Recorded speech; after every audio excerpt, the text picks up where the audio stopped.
Welcome, ladies and gentlemen, to the Precious Metal Summit Conference here in Zurich, Commodity TV for you. And we want to talk now for the first time to Terry Lynch, the CEO of Power Nickel. Welcome and hi. Oh, it's great to meet you. Yeah, great to be here. Great to have you here. Thank you very much for taking the time. I'm a big fan of nickel, to be honest. I think it's one of the future ingredients for our battery technology and also energy storage, of course. Power Nickel, maybe you give us a short insight into the company, short overview. Sure. Yeah. So started off obviously with a name like Power Nickel and nickel. So we have a nickel sulfide discovery in Nemaska, Quebec, which is a little bit south and east of James Bay. Along the way, pathway of finding more nickel, we found a massive copper sulfide discovery on top of it. Nice. So it's transformed into a major polymetallic discovery. So we would expect probably in our future thing to be sort of 33% nickel, 33% copper, 33% noble metals, which would be PGEs plus copper, gold, silver. Wow, those are all the metals we really need for the future. That's 100%. fantastic. Yeah, this is and polymetallic discoveries are super rare. Also, the most valuable mines in the world, right? So Norilsk, $1.4 trillion in the ground, is a polymetallic. Yeah, so we're sort of positioning ourselves as a Canadian Norilsk. Oh, lovely. That would be great. Yeah, it would be. Super. Okay, 2024. How was the year so far for you? What have you achieved? Yeah, spectacular year, really. We started drilling in January, January early, and drilled through to April 30th, 16 holes. 15 of the 16 hit. Half of them were spectacular. So we had maybe 8 holes of 10 meters of 10% copper equivalent or better. Wow. So that's mind-blowing, right? So that led to us being, obviously stock rocketed, led to a financing. We did raised 20 million Canadian from at $1.25 a share, which was be able to use the Quebec tax breaks. So the investors put in the tax investors put in $1.25. The end investors put in 66 cents. The end investors were legends. Robert Friedland took half the round. Rob McEwen took 20%, and 2 big mining funds took the balance. So smart money has entered the scene. So with that money, we basically had a summer drill program. We also added some impressive, thought leadership to the team. Obviously, we've done well with our exploration crew, to find the resource and expand the resource, but we didn't really know what a polymetallic was, So we went looking around the world for who's the best polymetallic guy. Dr. Steve Beresford was chief geo at first at Quantum, then at MMG and IGO. So 3 big hits in a row. Wow. So he came first as a technical advisor, came to the site, and amongst the first thing he saw at our site was giant commodite boulders. Didn't mean a lot to me because I'm not a geo, but if you're a geo, it means a lot because giant commodite boulders are often associated with massive nickel sulfide discoveries. Oh, okay. So he was super excited. So now Steve's on our board. He's become our chief technical advisor, and he's advised us on our some of the new tricks to the trade on the polymetallic exploration. So this summer we did obviously a number of things to expand the line zone.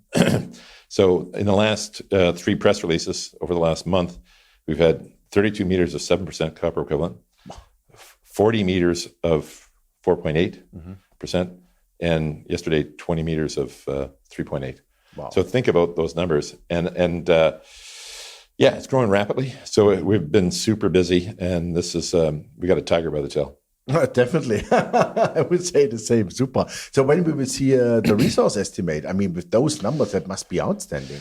Yeah. So analysts say right now we probably have 5 million tons of copper equivalent at like 7%. We don't disagree with that. We think maybe by, end of April.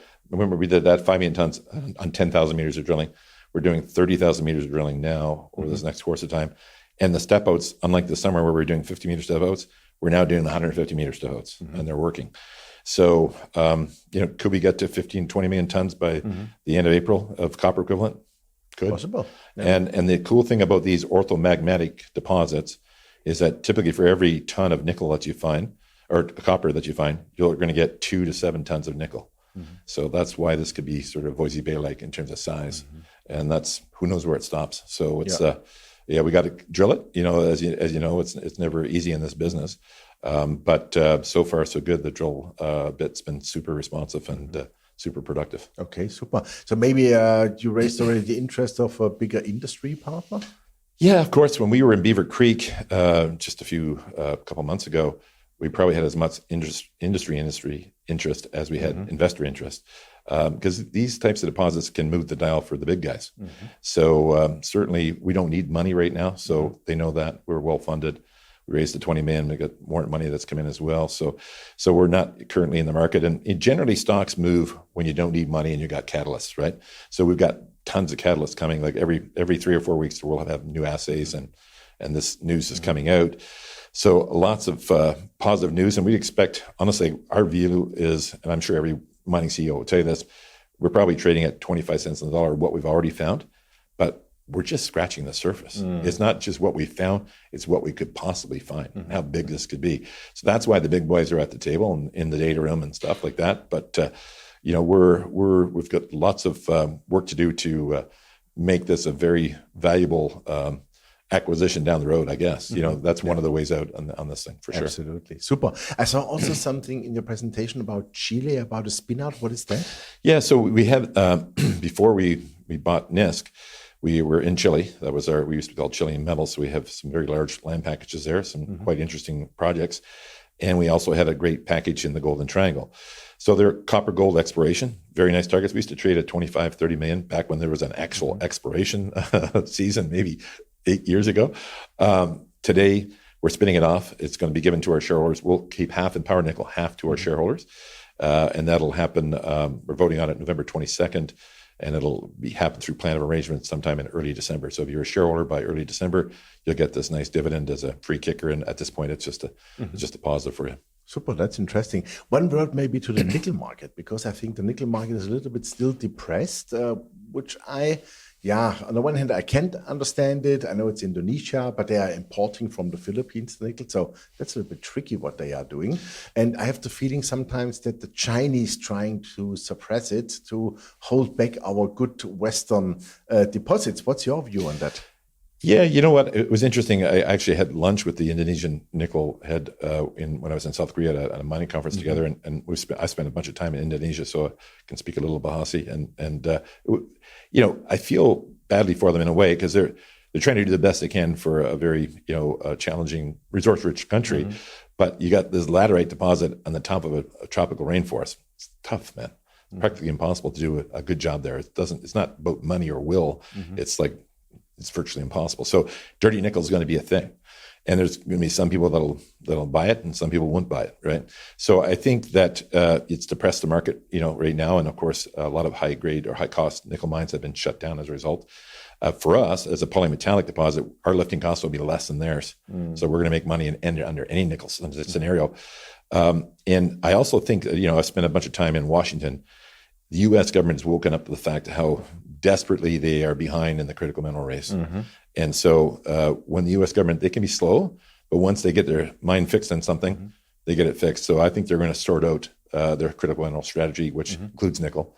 So I think especially if you have North American nickel, it's going to be good. Yeah, absolutely. It's going to be good. That was a great final sentence. Thank you very much for the insight. We wish you all the best because definitely the Western world needs also your project. Okay, great. Thanks for having us. Thank you very much. Have a great day. Yeah.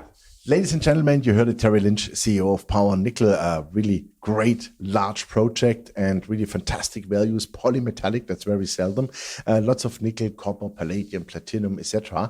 And that's exactly what the Western world needs. And I would suggest you really have a look at that company because there could be something big here with a lot of takeover potential. So thanks for watching us and bye-bye from Switzerland.